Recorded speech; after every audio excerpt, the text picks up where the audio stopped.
ओम गणेशाय नमः। ओम शिवाय नमः। जय करवा माता। सभी सुहागिन बहनों को करवा चौथ की हार्दिक शुभकामनाएं। आज का यह पवित्र दिन हमारे सुहाग की लंबी उम्र, उत्तम स्वास्थ्य और अखंड सौभाग्य के लिए समर्पित है। करवा चौथ का व्रत, जो अखंड सौभाग्य का प्रतीक माना जाता है, स्वयं माता पार्वती के अटूट प्रेम और भक्ति से प्रेरित है। पौराणिक कथाओं के अनुसार माता पार्वती ने सबसे पहले यह व्रत भगवान शिव के लिए रखा था, जिसके फलस्वरूप उन्हें शिव जी का साथ मिला और वे अखंड सुहाग का वरदान पा सकीं। कथा सुनने से पहले आप सभी शुद्ध आसन पर बैठ जाएं, अपने हाथ में पुष्प और चावल ले लें और भगवान शिव, माता पार्वती और प्रथम पूज्य श्री गणेश का ध्यान करें। आइए अब पूरे भक्तिभाव से सुनते हैं करवा चौथ व्रत कथा। एक साहूकार की बेटी वीरवती अपने विवाह के बाद अपने मायके आई हुई थी। वहां उसने अपने पति की लंबी उम्र और अच्छे स्वास्थ्य की कामना से पूरे विधि विधान के साथ पहले करवा चौथ व्रत का संकल्प लिया। दिन भर के कठोर व्रत से वीरवती अत्यंत कमजोर हो गई और भूख प्यास के कारण उसका चेहरा मुरझा गया। अपनी प्यारी बहन की यह हालत देखकर सातों भाइयों को बहुत पीड़ा हुई। चांद निकलने का इंतजार करते करते जब बहुत देर हो गई, तो भाइयों ने प्रेमवश एक युक्ति सोची। वे नगर के बाहर एक पेड़ पर चढ़ गए और एक छलनी में दिया रखकर ऐसा तेज प्रकाश किया जो दूर से चांद जैसा लग रहा था। भाइयों ने वीरवती को छत पर बुलाकर कहा, देखो बहन, चांद निकल आया है, तुम अर्घ्य देकर अपना व्रत खोल लो। वीरवती, जो भूख से बेहाल थी, ने अपने भाइयों की बात पर विश्वास कर लिया और उस नकली चांद को अर्घ्य देकर भोजन ग्रहण कर लिया।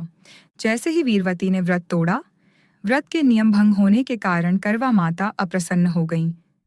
भोजन का पहला ग्रास खाते ही उसमें बाल आया, दूसरे ग्रास में छींक आई और तीसरे ग्रास के मुंह में जाते ही उसे यह दुखद समाचार मिला कि उसका पति अचानक गंभीर रूप से बीमार पड़ गया है और उसकी जान खतरे में है।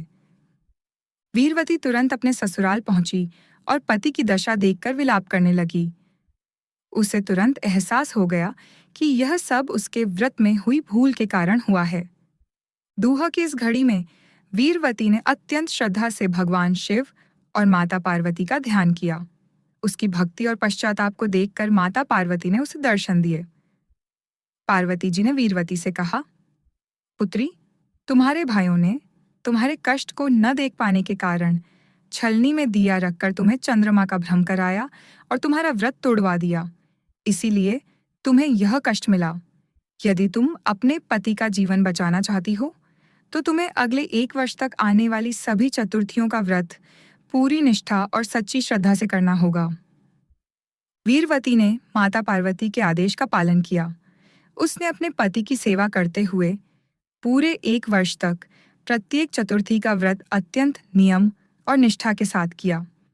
जब अगले वर्ष कार्तिक मास की करवा चौथ आई, तो वीरवती ने पूरी विधि विधान से निर्जला व्रत रखा और रात को सच्चे मन से चंद्रमा को अर्घ्य दिया। वीरवती की सच्ची श्रद्धा, तपस्या और भक्ति से माता पार्वती और भगवान गणेश प्रसन्न हुए और उन्होंने वीरवती को अखंड सौभाग्य का वरदान दिया। इस व्रत के पुण्य प्रभाव से वीरवती का पति पूरी तरह से स्वस्थ हो गया और उसे नया जीवन मिल गया। हे माता गौरी, जिस प्रकार आपने वीरवती को सच्ची श्रद्धा का फल दिया, उसी प्रकार हमारे सुहाग की रक्षा करना, हमारे पति को लंबी आयु, उत्तम स्वास्थ्य और जीवन में सुख समृद्धि प्रदान करना, हमारा सौभाग्य हमेशा अखंड बना रहे। अगर आपको यह कथा पसंद आई हो तो इसे लाइक करें और अन्य सुहागिन सखियों के साथ शेयर करना न भूलें। करवा चौथ के व्रत से जुड़ी और जानकारी या पूजा विधि जानने के लिए हमारे चैनल को सब्सक्राइब करें। आप सभी को करवा चौथ की हार्दिक शुभकामनाएं। जय करवा माता।